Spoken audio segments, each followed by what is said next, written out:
province of Cavite to take another bold step forward in protecting what matters most, our children. It is with great honor that I present the revised protocol for the case management of child victims of abuse, neglect, exploitation, and discrimination. This occasion marks not only the launch of the revised protocol, but more importantly, the formal commitment of the Cavite local government units to adopt, implement, and ensure that the protection of children is at the forefront of their advocacies, programs, and projects.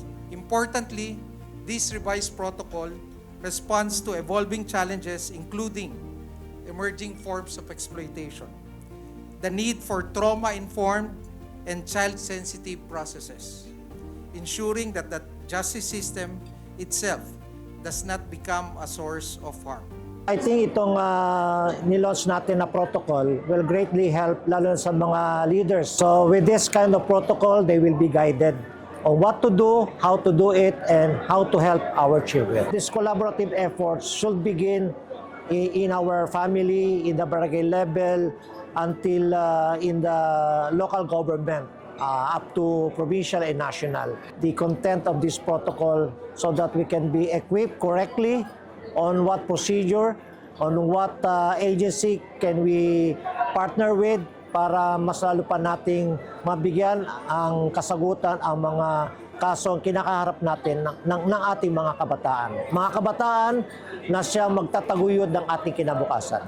Napakagandang programa po nitong revised protocol natin para po mas lalo po nating mabantayan at maalagaan ang ating mga kabataan. Mas lalong maging mahigpit itong ating maging protocol at lalo pong matatakot yung mga gagawa ng mga hindi magaganda tungkol sa ating mga kabataan. Gagawa na po tayo ngayon ng mga programa na para ma-disseminate na po natin barangay itong programa natin para nga po malaman na ng mga kabataan, mga magulang yung karapatan po nila dito nga po sa revised protocol po natin na magpoprotekta sa ating mga kabataan. Tayo po naniniwala ang kabataan po talaga ang ating kinabukasan po ng ating bayan. Kaya nga po talagang number one po na kailangan pangalagaan natin sila at protektahan para po naman sa mga susunod na henerasyon, sila naman po ang gagawa ng mga ganitong klaseng hakbang.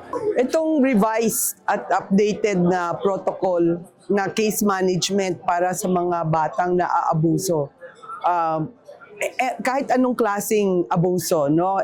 Sexual, physical, emotional, neglect, at saka those na discriminated upon, kaya may letter D, Cain plus D ang tawag. Naka-detail doon ang step-by-step na gagawin. At saka sino may responsibilidad. Kasi alam dapat natin sino ba dapat ang gumagawa ng yan para na meron din accountability. Ang laki talaga ng role ng LGU dito kasi yung mga serbisyo ng gobyerno, almost all of it is devolved na eh. At saka yung isang bago sa revised protocol na ito is dapat lahat na city at saka municipality may local child protection officer. Critical yung posisyon na yan, yung local child protection officer. Kaya kailangan may commitment yung LGU na magkakaroon sila ng ganyang posisyon. Alam naman natin na lahat tayo, mahal natin yung ating mga anak. Pero dapat yung mahal na yan ay makikita ng lahat na bata. Dapat lahat na bata sa Pilipinas ay will feel na sila ay binavalue at pinoprotektahan.